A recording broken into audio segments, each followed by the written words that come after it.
This episode is brought to you by Accenture. When your advertising operations fall out of sync, everything else follows. Spotify and Accenture are working together to reinvent the rhythm of ad sales, using automation, analytics, and smarter workflows to simplify campaign delivery and access better data across the business. The result? Less time spent on operations, more time connecting brands with the moments and fandoms that matter most. Learn more at accenture.com/Spotify. The new LinkedIn Hiring Pro can't undo your last hire. The human postponer. They were the master of one phrase. I'll circle back on that. But 3 months later, you are the one doing all their work and wondering how big that circle is.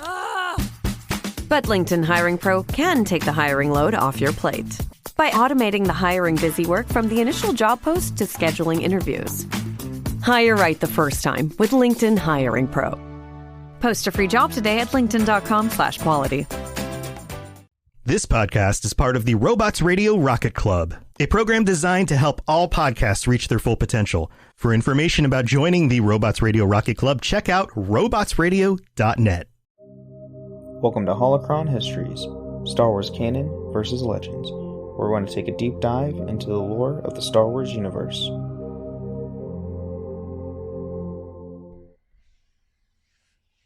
All right. Hello and welcome to the Holocron Histories podcast, where we talk about Star Wars canon versus legends.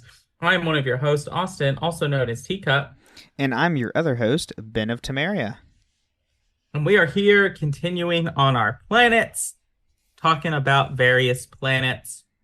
And today we are going to another planet that I think it depends. I don't know when it first made its debut. I have fun facts about that. Okay. But it is everyone's favorite forest planet. And notice I am saying planet, and that is intentional because it is not a moon. It is a planet. Yeah. It's a planet, not a moon, because it's not a moon. Yeah. Though the difference between moons and planets in Star Wars is it's arbitrary. It's very subtle because I guess it depends. It depends on if it orbits a planet versus if it orbits a star. True. I guess that's the difference. That's true. But yeah, this week we are going over Kashyyyk, everyone's favorite Forces planet. And before we really kick start on the planet, fun fact on when Kashyyyk was first introduced, and everybody's going to cringe when I say this, it was first introduced in this Star Wars holiday special. Excellent. Now, this is the question, though. This is the question. Is it Kashyyyk or is it Kashyyyk? Oh, see, I say it's Kashyyyk. Like, is it Leia or Leah? Right, that's fair. Because how it's spelled is Kashyyyk. So it could go both pronunciations technically. But I mean, commonly it's Kashyyyk. It just depends.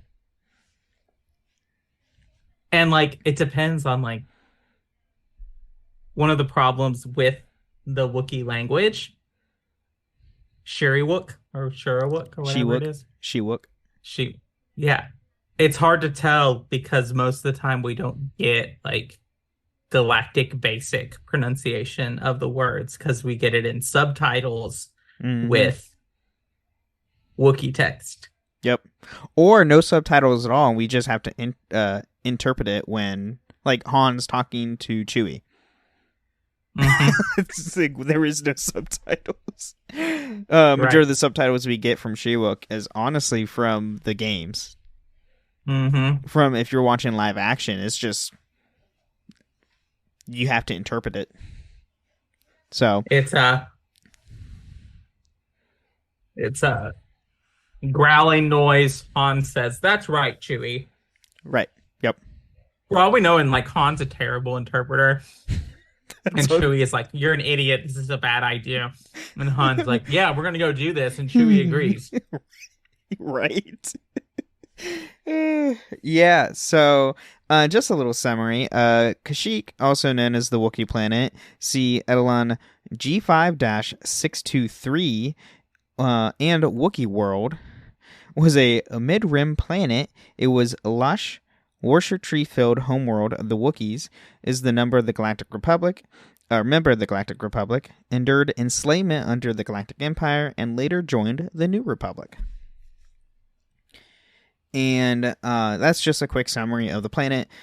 Not going too much depth of like the florage or like anything like that of the planet, because we actually see this planet numerous times in the Star Wars universe, especially in Legends. But we are going to go over its history. So we have the Toyor, so around 36,453 BBY, a group of the native Wookiees entered a Toyor who visited the planet. The Toyor were those who visited other planets, traveled to Tython, where the Jedi, or the JE''DAII order, the earliest incarnation of the Jedi Order, was soon founded by the beings brought there by the Toyor.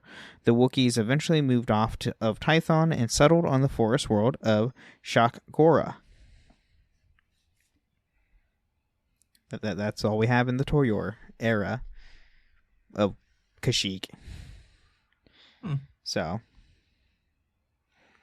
And then we now go to the Infinite Empire. So if anybody's playing the KOTOR games or Star Wars Old Republic, you might know the Infinite Empire. At some point after the departure of the Toyor, Kashyyyk was taken over by the Rakatan Infinite Empire. Its surface was terraformed by the Rakata for agricultural purposes, but the collapse of the Empire left the terraforming machines unattended, resulting in the planet's abnormally large florage. So thank the Rakata for why the planet is covered in trees. So here's a question about that. So are the Rakata then like the machine we encounter on Kashyyyk and KOTOR? Mm-hmm. Is that a terraforming machine? I think it is. But it also guards the star map. Correct. You know, it's just like, it gives me Mass Effect Andromeda vibes, which also just leaves a bad taste in my mouth. But... Right. Oh, yeah. Absolutely. Mm-hmm. Yeah, that's for other reasons. Yes. And then now we go to the Zerka Corporation and, sadly, slavery.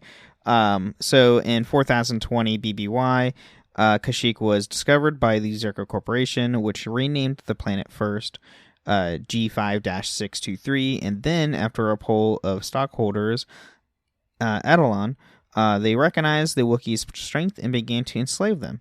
In 3993 BBY, during the Great Hunt, the Jedi Gun-Han Sarish died on the planet fighting a Tarantak. So that's the beast you hunt down in KOTOR, the big Sith beast. Oh, that's that right. Feed off the dark side. Yes, that's right. During the Mandalorian Wars, the Mandalorians considered conquering Kashyyyk, although they eventually decided against it. Their plans for assault included burning down huge sections of the forest and glassing entire continents in order to actually create a place to fight.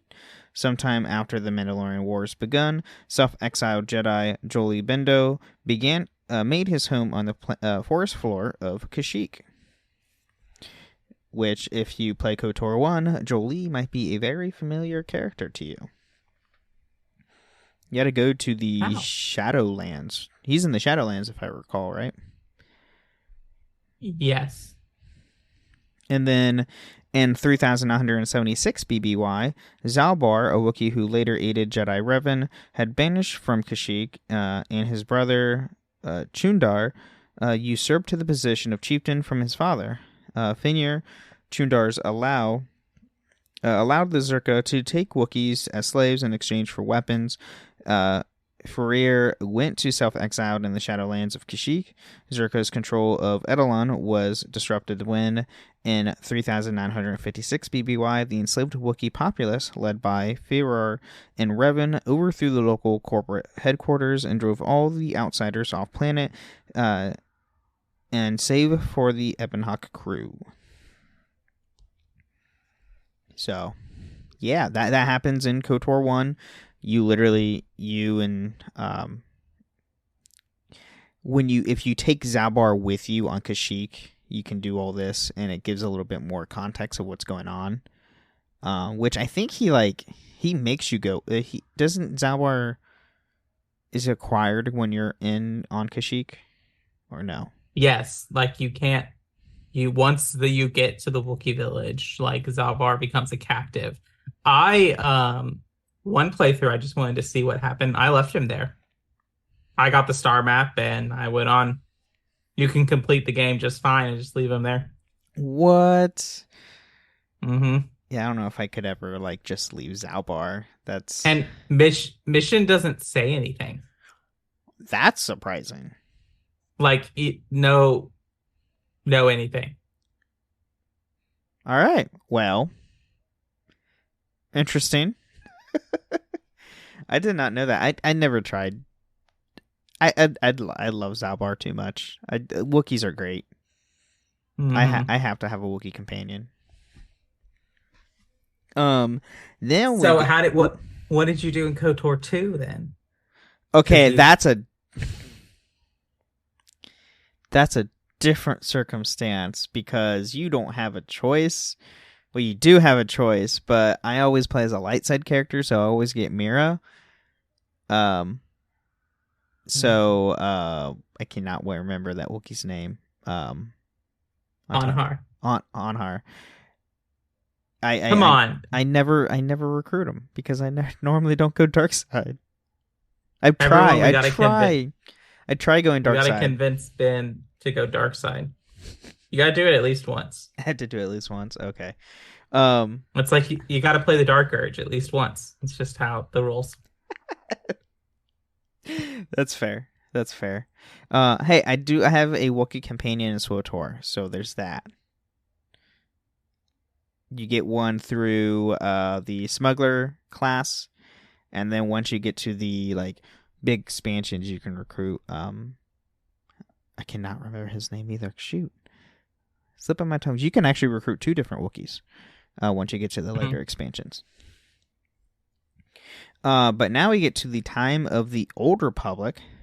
So it was presumably sometime after that Kashyyyk decided to join the Galactic Republic. Wookiees reversed engineered the hyperdrive from Trandoshan vessel, and they were welcomed to the Republic, though dealings with the Corellians, Verpine, and Alderaanians during the time of the Cold War, a proxy conflict between the Sith Empire and the Galactic Republic, one of the oldest worship trees of Kashyyyk, reportedly millennia old, was dying, and eventually someone who was sent to examine its rings to learn more about the planet's history. Around the same time, an eccentric hermit that lived on Kashyyyk gave up his isolation in order those that managed to solve his old riddles. In 1003 BBY, during the New Sith Wars, the planet was conquered by the Brotherhood of Darkness, which was just a cult of Sith. That's essentially what they were. Mm-hmm. They were meh. And then eventually Kashyyyk was represented in the Galactic Senate, with Senator Yaru being the last Kashyyyk representative prior to the outbreak of the Clone Wars. The Kashyyyk colonized both the major moons of Kashyyyk as well as other worlds in the system, such as Atlaris Prime. A few years after the invasion of Naboo, the Wookiee Trade Guild attempted to tax the Trade Federation for goods that passed through Kashyyyk's system. An army of B-2 super battle droids led by Count Dooku arrived on the Wookiee Trade Guild's headquarters and disbanded it. Because Count Dooku doesn't like to be taxed, apparently. Nope. Though, I don't know many people who like to be taxed. That's a fair point. I think that's all fair. Mm-hmm. But, now we get to the Clone Wars, where we do see a pretty epic fight with the Wookiees and the Separatists in Revenge of the Sith, which was pretty great. Yes. Short story, don't make a Wookiee mad because you lose a limb. You see this multiple times in the live action and in video games. So, at the start of the Clone Wars, Kashyyyk remained non-aligned. During the Dark Reaper project of 22 BBY, the Force Harvester found by Count Dooku on Raxus Prime was tested on the neighboring world of Atlas Prime, but all the Separatists were forced off the moon afterward, ending the immediate Separatist threat to the system. A small attack on Kashyyyk itself occurred sometime later, but was repelled, and Kashyyyk retained non-aligned posture 18 months into the Clone Wars. The decision on the role of the planet would play in conflict was left in the hands of the number of Wookiee royal families, acting through a council dominated by King Grakchawa.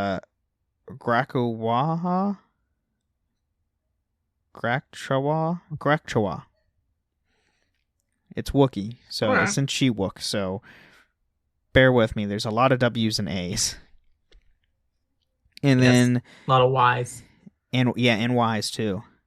He initially advocated neutrality, engaging in limited negotiations with both the Republic and the Confederacy of Independent Systems, which wished to control hyperspace routes planning and to use the Wookiee secret trade routes to disrupt Republic trade and communications, giving them advantage in the war.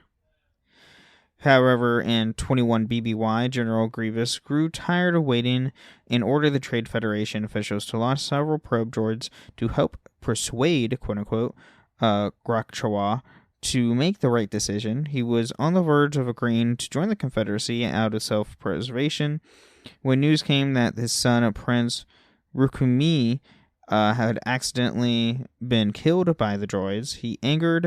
In anger, he allied himself with the Republic, ultimately forcing the Separatists to mount a massive invasion into the closing stages of the war.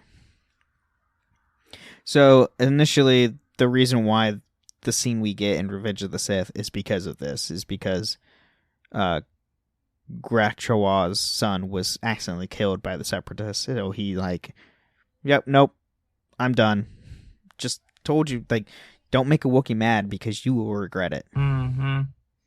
Mm-hmm.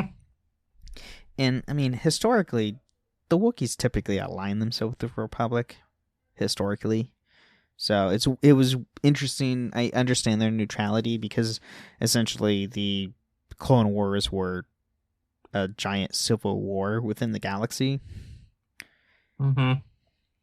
Rather than, an invasion of a entity outside, but in 19 BBY, a rescue mission led by Jedi General Astana Tumukin and Boss was in the process of the rescue chieftain Tarful, captured by Trandoshans.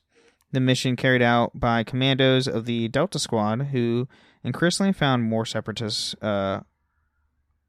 collaborationists among the neighboring Trandoshans when they thought, including General Grievous. In response, the Republic dispatched a task force led by Master Yoda and clone commander Gree to defend Kashyyyk. And if I recall, Delta Squad is the boss. The clone boss, not the Republic Commando game. Mm-hmm. Which I don't remember. Was this part of the game itself? Yeah, so this is the... So you find out that you board a Trandoshan ship, that Trandoshans have taken over your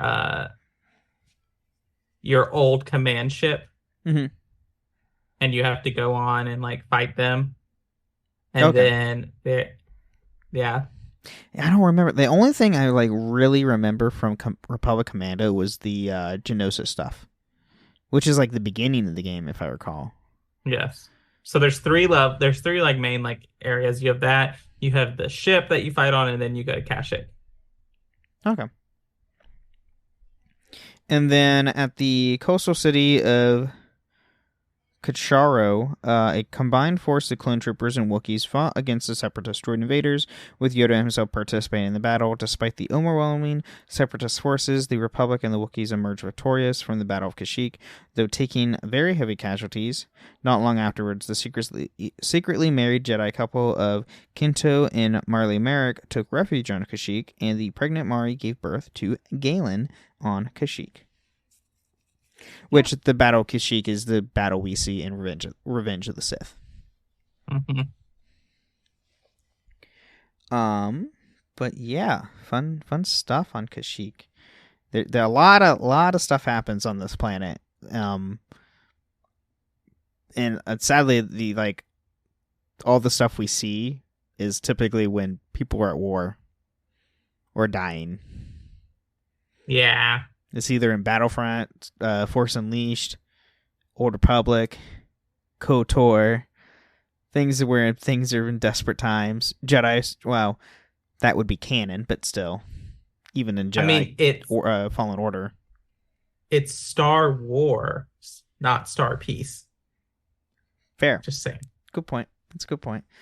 But at this point, we are going to take a quick mid-break and be right back. Get business done with the new American Express Graphite Business Cash Unlimited card. With unlimited 2% cash back on all eligible purchases. Unlimited 5% cash back on flights and prepaid hotels booked through American Express Travel Online. And a flexible spending capacity that can grow with your business. You'll have the confidence to keep building. Apply today and earn a welcome offer of $1,500 cash back after you spend $50,000 in qualifying purchases on your new card within the first 6 months of card membership. Terms apply. Learn more at go.amex/graphite. This episode is brought to you by State Farm. Listening to this podcast instead of doom scrolling? Smart move. Another smart move? Getting help from one of State Farm's 19,000 local agents when you choose to bundle home and auto. Bundling, just another way to save with the Personal Price Plan. Prices are based on rating plans that vary by state. Coverage options are selected by the customer. Availability, amount of discounts and savings, and eligibility vary by state.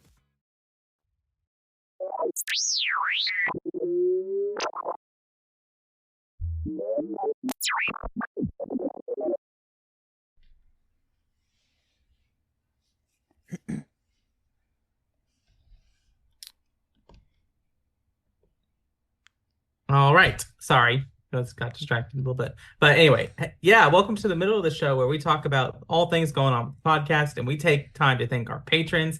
Thank you to all of our patrons. And we have a new patron. Is that correct? We do. Andrew P., thank you for joining our patron. We appreciate it and hope you like the ad-free episodes. Yeah, thank you so much for joining us there. We greatly appreciate that. If you'd like to join us too, you can join us at patreon.com/holocronhistories, and you can go and sign up there. Our patron chat is coming up in a couple weeks, and so you can come and hang out with us and do that for our January patron chat. And we'd love to have you on there to talk about whatever we'll talk about. Other than that, you can leave us ratings and reviews on Apple or Spotify. If you leave us 5 stars and some kind words, we'll read it out on a future episode of the show. I do not know if we have any to read today. We do have a review. It is a edited review that we had previously by Rise and Shine on Apple Podcasts. 5 stars. Awesome show. This is an awesome show. Austin and Ben really took their time to get everything right, and you can really tell what they really appreciate in all the expansive lore of Star Wars. This show has peak humor, especially when Ben mispronounces words, which happens a lot for me, just saying. Awesome lore and deep topics. Great to listen to it on drives and while drawing. What are you guys' 3 favorite characters from Star Wars? Because you can't just pick one. What is your favorite creature from Star Wars? If you could be any species from Star Wars, what would it be? If you could settle down on any planet in the galaxy, what would it be? And if you were to run in a business in Star Wars, what would it be? These are a lot of questions. What type of droid/droid model would you own? And if you could pick any companion in the Skywalker saga, who would it be? Also, why did George Lucas name things after food? Ricotta is a type of cheese. Mon calamari is a type of squid. Well, the calamari part anyway. Anyway, thanks for the lore. Mannequin Pie Walker signing out. Thank you, Ryzen That's a lot of questions. That is a lot of questions, which I don't know if we can cover in the mid break now. Some of them we can. Maybe. I think we did some of them already. We did some of them previously. I will say for the droid part, a T model from the KOTOR series. I just love that type of droid. I'm a classic R2 series. And then what race would you be? What species?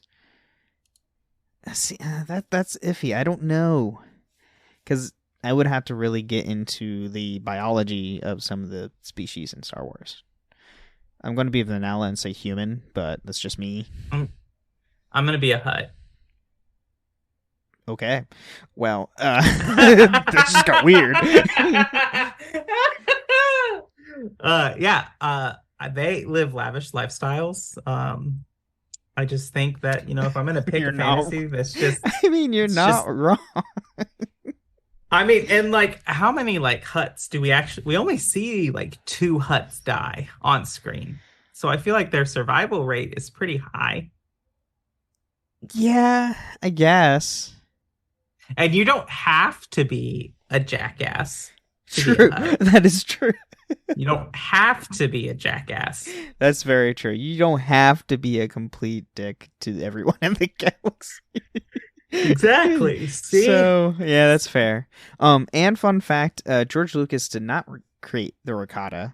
That was created by the team that made KOTOR. Yes. Which George Lucas was not a part of. Yes. I mean, he still had oversight. Yeah, he had oversight. He had to sign off on things, but still. Yeah. Yeah, I just think, we do that. We name things after food. Let's take a look at DBZ. All of those names are all the same. I think we made that comparison last time we Yeah. All those Saiyans are vegetables. Mm-hmm. They live on, and then Vegeta, vegetables, veggies, The only exception is Broly. Well, I guess broccoli. Oh shoot, yeah, that's right. As soon as I said that, that's broccoli. I'll do it because you've got. Let's see the Saiyans. That Bardock is also similar to broccoli, or Bardock root, or Bardock. Yeah, you've got Kakarot, carrot, Nappa, which is Nappa cabbage, Raditz, radish, Vegeta. I can't remember any other Saiyan names. You got Broly. There's Kaba. Yeah. Cabbage again. Kale. Khalifa. Mm-hmm. Khalifa. Or Kefla. These are all just they're vegetables. Yeah, we just name things after food. But food, now I'm thinking about food and Dragon Ball, and that show makes me so hungry. The food looks so good in that show. Especially Super, because that's where we get so much more of the food. It's in Super. Yeah, I know. It's great because thank you, Beerus. I know. I just want all the food, but yep. Yeah, this is so. But what business would I run? See, that's the iffy part, because I don't know.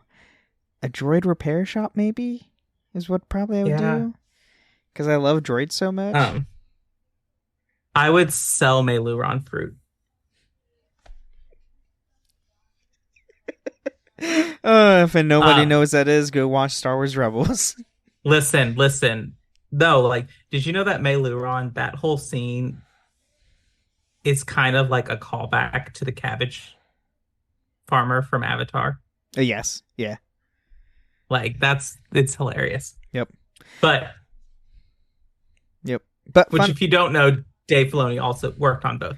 But. Yes, great. And fun fact, they actually had the guy who voiced the cabbage guy to be the cabbage guy in the upcoming live action Avatar. Oh, that's awesome. You're right. So just a heads up for everyone. That's literally next month. But anyway, I think that's all. I don't have anything. Oh, wait, Discords. We join our various Discords. Join Discord. Check out our other shows. We go live Tuesdays at 8 p.m. Eastern, 5 p.m. Pacific. Also, if you want to catch the Avatar, just sell cabbages. That is the answer. Right? Because he's literally everywhere. Yes. And the most inconvenient times ever. But yes, go if you want to catch the Avatar, go and sell cabbages. Or if you want to go catch a Jedi, sell Melruin fruits. Yes. But yeah, let's get back to our favorite forest planet. Yes.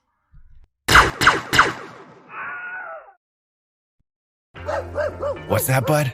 The Lincoln Summer Sales event is on now with exclusive offers? Oh, so you want to feel the wind pouring through the available open panoramic vista roof on a road trip? And spend the afternoon beachside hanging out on the back of the spacious Lincoln Splitgate? Okay, I'll schedule a Lincoln test drive today, right before your vet appointment. Visit your local Lincoln retailer or learn more at Lincoln.com. Visible puts the ultimate wireless hack in the palm of your hand. With unlimited 5G wireless data and hotspot designed to keep you connected, powered by Verizon's 5G network. And no contract holding you back. Plans start at $25 a month, or get the premium Visible Plus Pro plan and save $10 on your first month when you use promo code HACK. Make the switch at Visible.com. Terms apply. See Visible.com for details. All right. Now we're back from the break. We have now the Galactic Empire and dun-dun-dun-dun, sadly more slavery, because that's all the empires do, which is kind of BS. But anyway. However, victory was short-lived for the Wookiees, with the rise of the Galactic Empire and the Jedi being branded enemies to the Republic/Empire as Supreme Chancellor Palpatine, secretly Darth Sidious, made himself Emperor and initiated Order 66, which we all know if you watch Revenge of the Sith. The clone troopers then took control of the Kashyyyk, killing Luminara Unduli, sending Quinlan Vos into hiding, and forcing Yoda to kill Gree and discreetly escape from the battle on a cancel, which is a very small, like, escape pod ship thing. Mm-hmm.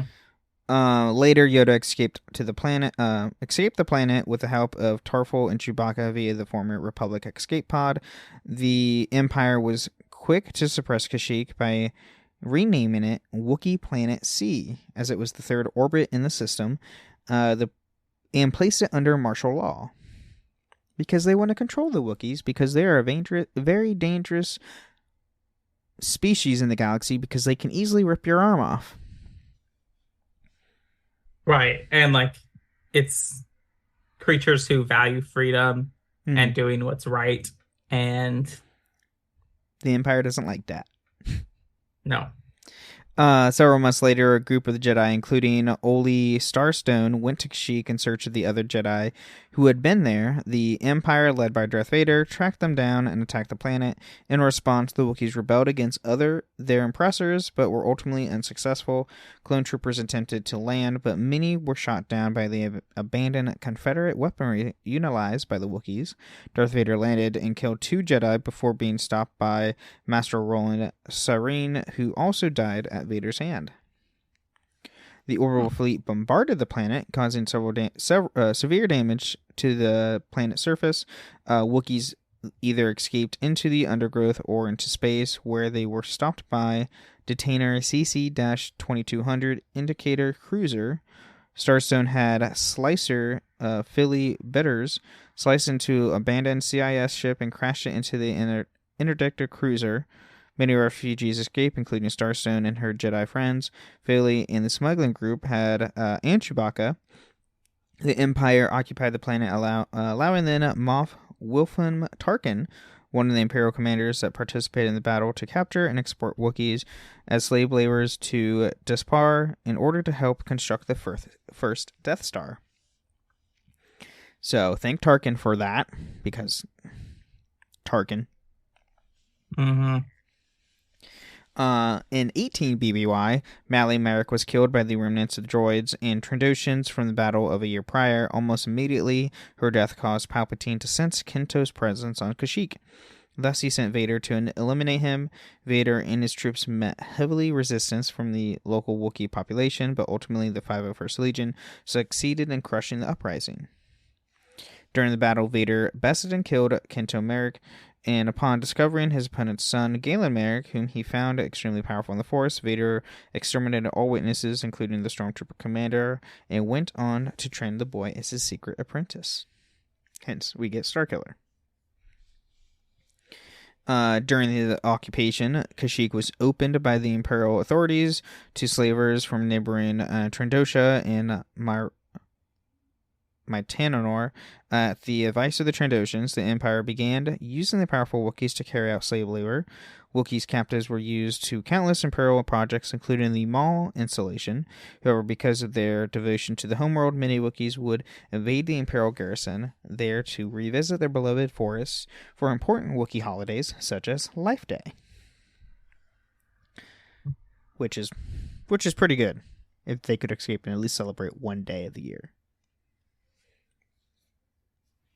Yeah. And then in 2 BBY, Princess Leia Organa of Alderaan was secretly sent by Emperor Palpatine to be the Howda's hostage on the planet in order to keep her adopted father from speaking out against the Empire. Leia was placed under custody of the local commander, Captain Orskin Strun, who used to hunt Wookiees for sport and confided in her in private chambers. Eventually, she was rescued by Galen Merrick himself on a mission by Jedi Master Ram Koda to track down Bail Organa. Leia promised to reveal the location of her father, but only if Galen was able to destroy a skyhook, which was designed to transfer Wookiees off-world for slave labor. Galen headed to the construction site, slaying Captain Strun and destroying the skyhook. According to Galen, however, the Empire would just rebuild it. Grateful for Galen's heroic deeds, Leia informed him that Bail had journeyed to Felucia, causing a chain of events that culminated in the signing of the Corellian Treaty. And then later, after Merrick's death at the hands of the Emperor Palpatine, Leia Organa met with Bail Organa, Mon Mothma, Garm Bel Iblis, Ram Koda, Jonah Eclipse, and Proxy, in which they formed the Rebel Alliance. Leia picked a symbol for the alliance, the symbol of the Merrick family, in tribute of Galen Merrick, his family, and his victorious against the Empire. 1 year later, after the destruction of the first Death Star, Kashyyyk has been subjected to a long orbital blockade. Darth Vader ordered door-to-door curfew in order to apprehend every rebel, eventually hoping to find his hands on the crew of the Millennium Falcon. However, the Imperials were defeated by Lumpawaro and Rukororo. It's a lot of R's and O's in that one.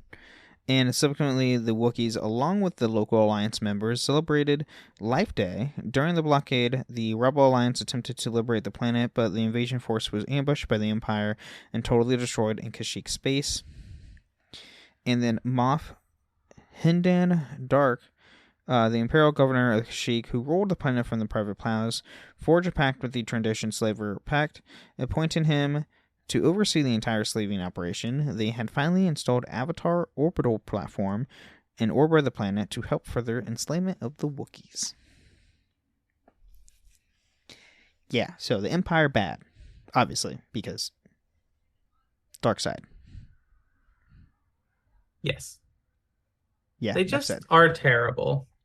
They are. It's like, what?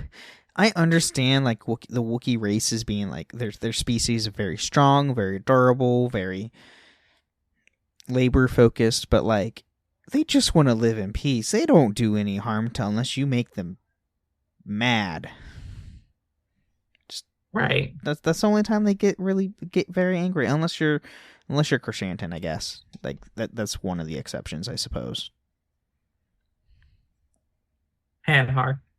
Oh, and Hanhar. Yeah, that's true. Two Wookiees are the exception, of being bounty hunters and track to kill. But and Chundar. True.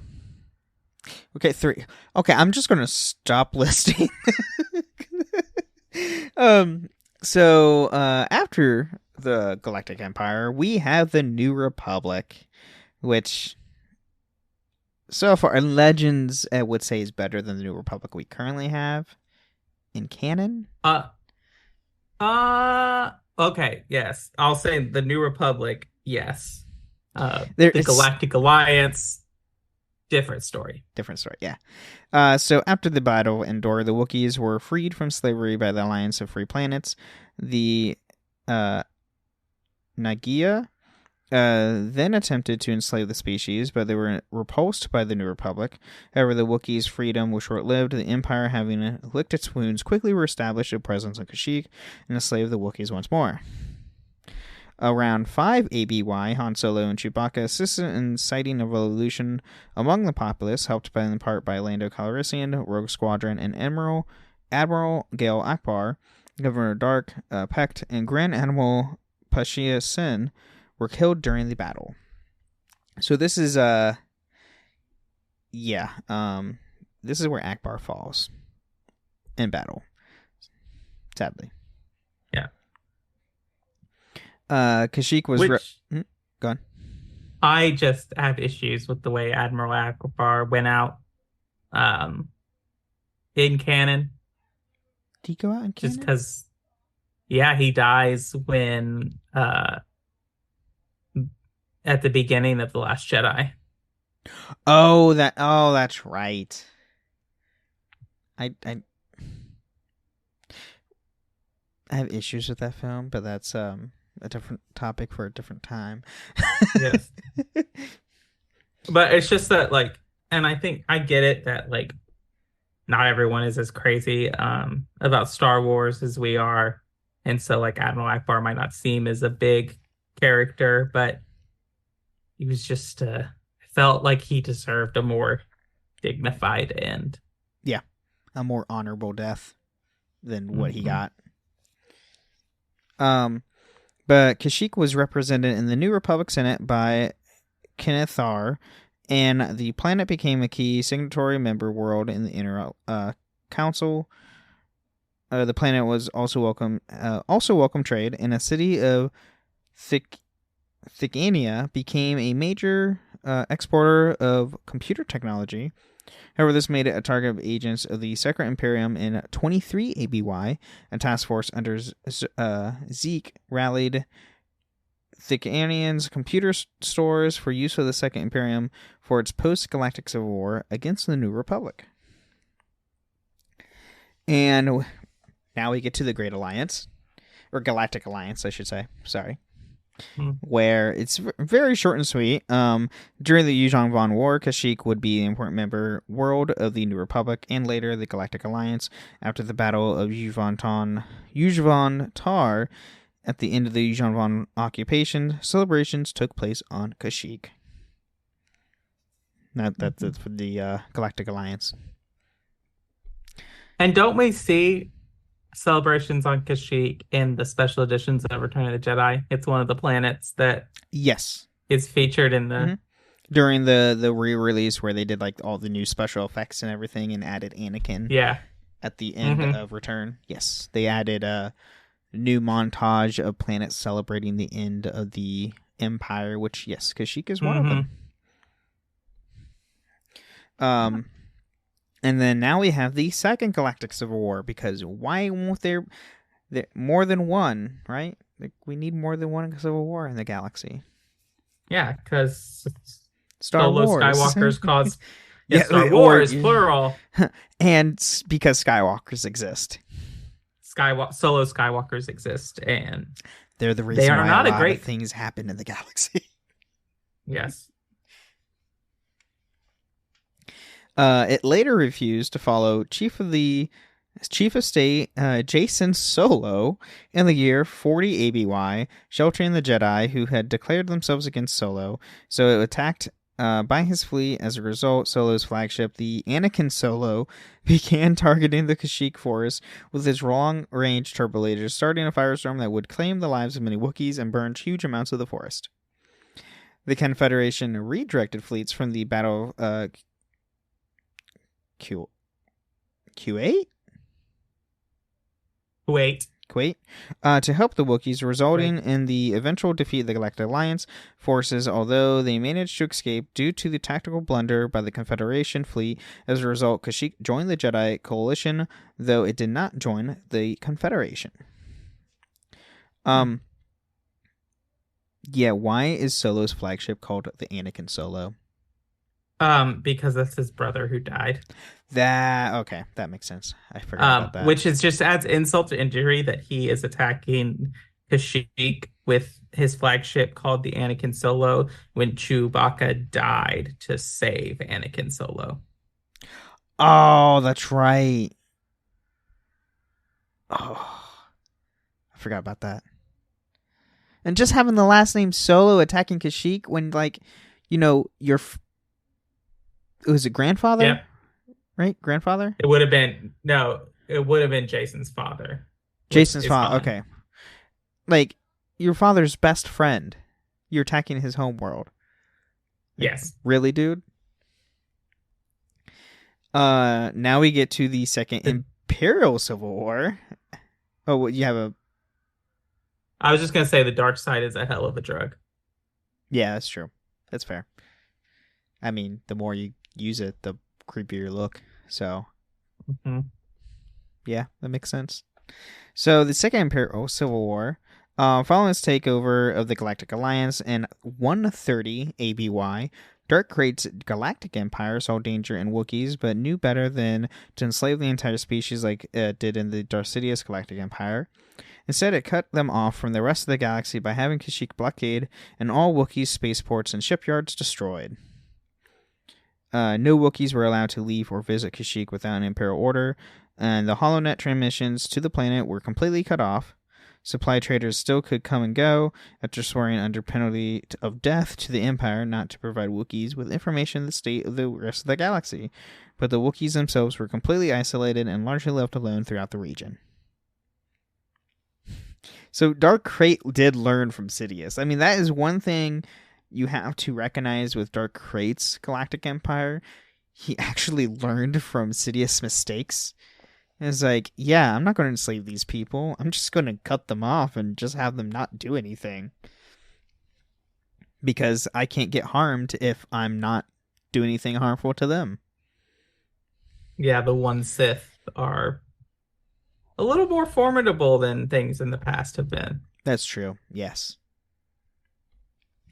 And last but not least for this episode, we have behind the scenes. So, the original drafts of Return of the Jedi called for the second Death Star to be built in orbit around Kashyyyk by Wookiees slave labor. It wasn't until later drafts of that setting and characters were changed to the forest moon of Endor and Ewoks. All because George wanted to sell toys. Yeah. I mean, he didn't make as much, like, he made money on the movie, but he made way more money on merchandising. That's where the money was made for all of this stuff. The toys he sold for Return of the Jedi and then like subsequently after funded the prequels. Yeah. Entirely, completely. Like he didn't have to do anything to have money to do the prequels because he already had it from toy sales. Yep. And the planet was introduced in 1970 in the Star Wars Holiday Special. It was finally realized on the big screen in 2005 in Star Wars Episode 3, Revenge of the Sith. Phuket in Thailand and Golan in China were these locations scouted for Revenge of the Sith in the capture plate photography for Kashyyyk backdrops. In the former, the planet, when used in the background, was simply reused from the matte paintings of the Yavin Prime from Star Wars, as it was known at the time, tinted green. And interesting, yeah, because they couldn't use the California redwoods because that was Endor. Correct. Yep. So they had to use something. Hey, we have this, so let's just spruce it up a little bit different. Hey, it's a new place, because that's what we had in the 70s and the 80s. I mean, it was inventive during the time. Like George Lucas was ahead of like filmography at the time. Like he used the cheapest means to make a great trilogy. Yes. And then Where is it? Oh, the Wookiee storybook. Achatuk tells Loompa Warump. Wookiee names are hard. The Wookiees are not Kashyyyk natives, and they immigrated to Kashyyyk from an unspecified planet centuries before. Later sources say that Wookiees are native to Kashyyyk. It's possible Achatuk were merely spinning a entertaining yarn for his grandson rather than stating something that is believed to be factual. So, it's, someone telling a kid something to be entertaining. Spinning webs of stories. When the author Timothy Zahn included the Wookiee homeworld in his novel Heir to the Empire, he intended to name it Rokaro, unaware that it was already been named. Upon learning that it was named Kashyyyk, Zahn suggested Rokaro to be an indigenous name for the planet, but the idea was rejected. Zahn used the name instead for the specific city on Kashyyyk. Mm-hmm. And then some believe there is a contradiction between the portrayal of Kashyyyk in the expanded universe and the portrayal in Revenge of the Sith. While the former in pre-Revenge works portray Kashyyyk as a planet with inhabitants living only in trees and never descending to the ground, and later portrays the planet of having oceans and coasts with inhabitants living on the ground. This alleged contradiction could be easily explained in the Revenge of the Sith only showed a small part of the planet, and that it doesn't necessarily represent the layout of the entire planet. Additionally, Rebel Dawn mentions that Kashyyyk has coasts. And in the PC game, Star Wars Rebellion mistakenly places Kashyyyk in the Centaurus sector of the Outer Rim. So, with the first contradiction, there has to be some source of water. Rivers alone cannot support an ecosystem that size. There has to be some type of... Kashyyyk has to be a huge percentage of water for it to support the amount of growth that it has. Mm-hmm. Yeah. It would, literally, it would be very similar to our planet Earth, where, 70% of the planet is water. Yes. It would be something like that. And, I understand the contradiction, but then, we only see bits and pieces, where we see Revenge of the Sith, that could be one part of the planet, and where we see it in, KOTOR 1 is a completely different, darker, or, much deeper inland of the planet. Mm-hmm. Something like that. So, I mean, that's what I think anyway, because, I would think the more inland you go, the higher the trees. Yeah. So, I mean, that's what I would think, because going towards the coastline, the trees get lower to where daylight shines at the ground. Right. And if we look at Survivor, or not Survivor, but Fallen Order, it's a mix. When he gets inland, he is surrounded by trees, and when he gets into the Shadowlands, it's this deep forest. And even his journey on the Shira bird even does that. Right. More. Yeah. So even canonically, it's like that. So, which we'll get into next week, because we'll be going over the canon stuff for Kashyyyk next week. So that'd be fun. Mm-hmm. So it will be fun. Anything else to add for Kashyyyk besides it's home to our favorite Wookiees? There is another planet that is close to Kashyyyk that is the Trandoshan homeworld, and that's why they are natural enemies. They hate each other with a burning passion. Yeah. Scots are natural enemies. Oh my god, yeah. That's essentially what it is. So, yep. But I think that's it. I don't have nothing else to add. I don't think I do either. Thanks for bringing all the research and all the stuff about Kashyyyk. And I hope you all learned something, because I did. And thank you all for listening to the Holocron Histories podcast. And may the Force be with you. Thank you for listening to Holocron Histories, Star Wars Canon versus Legends. You can find us on the Robots Radio Discord at robotsradio.net. You can also follow us on Twitter at SWHoloHistories and contact us at holocronhistories@gmail.com.